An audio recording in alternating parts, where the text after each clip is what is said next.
Hey, Phil. How you doing? Pretty good. We got some roofers on our house here, so it's a little noisy, but hopefully you can't hear that.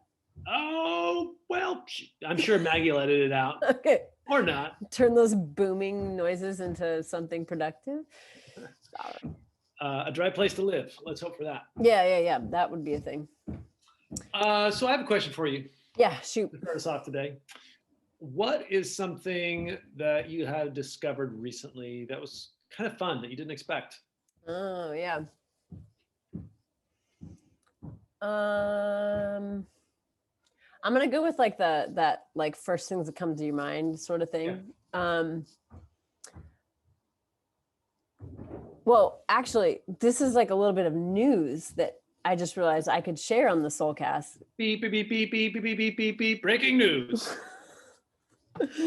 Which is that Megan and I had an offer accepted on a house. And so we are in contract and set to close on February 16th. And we're not leaving the Bay. Yes. Oh, man. We're heading up to Richmond. So we are leaving Berkeley, and we're sad about that. But frankly, we cannot afford it here. So we got a spot that we can afford up in Richmond, and we'll be moving in a few weeks. There's some old Soulsians too, right? Yeah. I don't know if it's appropriate to name that. You don't have to name them. Okay. But you'll be near some people. I will be near some people, and that feels really good too. Okay, so with that, there are two fun things that came to mind when you asked me what are some fun things. First, interior paint color. Ooh. Who knew that could be such a fun thing to think about? Oh, I spent a lot of time thinking about this color, I'll have you know. I do not doubt that at all. Yeah. So that's one fun thing. The other fun thing is that Simone, we gave her bought her a scoot bike for Christmas, and it's been slow coming. She picks it up sometimes, and it kind of scares her, and she drops it. But this week, she finally just picked it up and is just going. And so yesterday we went for our first bike ride, just like on the sidewalk, and we got like 2 blocks down before she was done, and I had to carry it the rest of the way. But as a parent, I was just like, and somebody who was hoping that I could bike with her soon, that was really, really fun. And all the neighbors were coming out and they were like, look at her go. So it was a fun moment.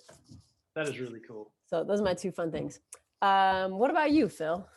Well, funny you should say that about Simone and about their scoot bike. I discovered something Monday of this week that I have never been able to do in my entire life, which is ride a bike with no hands. I've been like, oh man, watching people just like you love just like, right?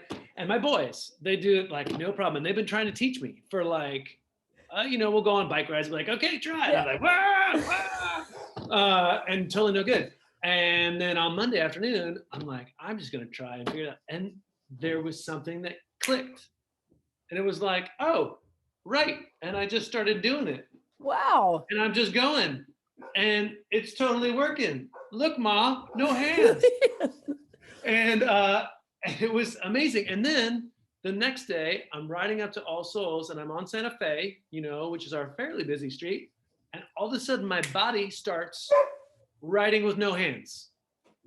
And I didn't even think about it. My body was like, okay, this is something we do now. It's like, what in the world? So that was kind of cool. Awesome.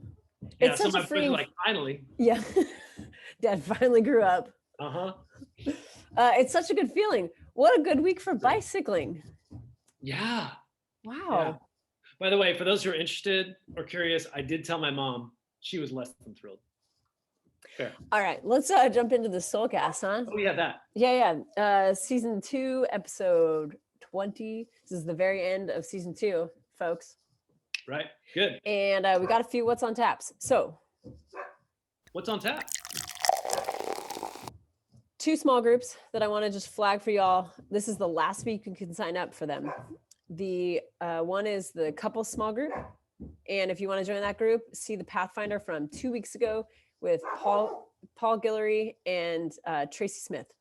Email them. Second small group is The second round of Sacred Ground. You could still sign up on our website, but it's closing after this week. So is the last chance you've got to sign up for those two groups. The last small group that's starting up with the first Sunday of Lent is the catechumenate. The catechumenate this year is going to be rocking. We've got so far lined up Michael Mayer, Scott McDougall, Will Bryant, and Paula Nesbitt. And I'm hoping for one more giant theologian in that mix who's going to help me teach the catechumenate. So no Stephen Quarles this year, but we got a pretty serious lineup. If you're interested in the Episcopal Church, Anglican faith, tradition, Christianity 101, any of those boxes check for you, a refresher on what it means to be a Christian in this world and this particular tradition, you should join this class. It's going to be likely Sunday evenings at 7 p.m., the 5 Sundays of Lent. Well, speaking of Lent, that's what we're getting ready for. Hard to believe. It feels like we just kind of finished Christmas and the annual meeting. We did, yeah. But so yeah, Lent is coming up. Ash Wednesday is Wednesday, February 17th. At this point, we're not anticipating in-person services. And so a number of people have said, how do we do Ash Wednesday? So we have been giving all kinds of thought to that. Ruth Myers, the Reverend Doctor, is going to be writing an article for the Pathfinder, as is our parish deacon, Danny Gabriel, to help us kind of ground and frame out how we're going to experience Ash Wednesday, because it's going to be something that we're going to provide a kit for, much like we did at the beginning of Advent, at the beginning of Lent. We're going to be providing ashes and a clay cross and prayers, and just kind of help you ground your practice at home on Ash Wednesday and then carry it through the 40 days of Lent. You'll be hearing a lot more about that next week in this Soulcast. We're going to do a big preparation for Lent Soulcast, and you'll be able to pick up all those materials on Sunday, February 14th. So it is coming. All Soulsians, we are getting ready, and particularly focusing on daily practice, on how we can practice daily, not just individually, but collectively. So prepare yourself for that. Lastly, this Sunday, there are 2 adult formation classes. I'm going to talk about one. You got the other one? Sweet. First one is a follow-up to the newcomer class. So we taught 3 weeks of the newcomer class just before annual meeting. We realized that we did a lot of talking, but didn't leave a lot of space for interaction because the hour just was very full. So this Sunday, we're going to have the final kind of a Q&A for the newcomer class. What's the other one, Phil? Awesome. The other one is a class with the very Reverend Dr. Mark Richardson. Mark is the president and dean of the Episcopal Seminary, CDSP, just up the hill from us. He also, though, is a scholar of faith and science, and has been studying this literally for decades, and is just an incredible theologian in his own right, but also has been wrestling with these questions about where does science end and faith begin. One lens is, where is human agency start, and where does divine agency start? And so he's been trying to tease out these questions for a long, long time. So we're really grateful. He's going to join us on February 7th, and then he'll present a case study on February 14th. Both of those, you can find the Zoom link on our website. It'll be at the 10:10 teaching hour. Cool. Yeah. What does the very mean? The very Reverend? Very means that you're a dean. So you could be a dean of a cathedral. You could be the dean of a seminary. That's like the president of the school? Yes. Yeah, there's a little complexity that really doesn't matter, but yeah. So the person who's a dean of something is very reverend, as opposed to somebody who's right reverend or somebody who is the most reverend. Me, I'm the kind of reverend. The mildly reverend. Yeah, the somewhat, oftentimes reverend. Yes, there you go.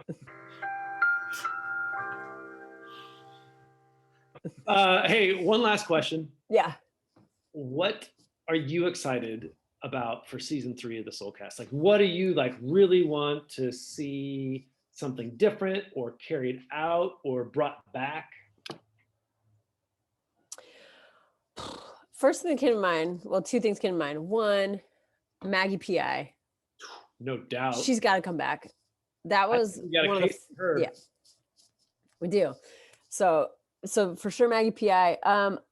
Maybe another change in music. I don't know if anyone noticed, but we changed the opening music between season 1 and 2. So we'll see what season 3 brings. I really hope it's got to be soul, whatever it is, right? It has to. Yeah. It's got to be for the Soulcast. Yeah. You know, another thing I'm excited about is checking in with people who are all Soulsians around the country or around the world. Mm. I know we've got folks who regularly participate in our services in other countries. And I would love just to check in and see what it is that they're connecting with and who they're connecting with. Because I think that's cool. a really amazing moment that we're It in is. that way. So, all Soulsians, now's your chance to let us know, what are you looking forward to in season 3? Maybe it's something we haven't done yet, and you're like, oh my gosh, the Soulcast needs to, we'd like to know. So you can fill out the poll that we're going to make, and it's here or it's on our website. You can find it. Maggie, help me out. And let us know what you like, what you want to see more of, how this is helpful, how it's not helpful. Let us know. That'd be great. All right.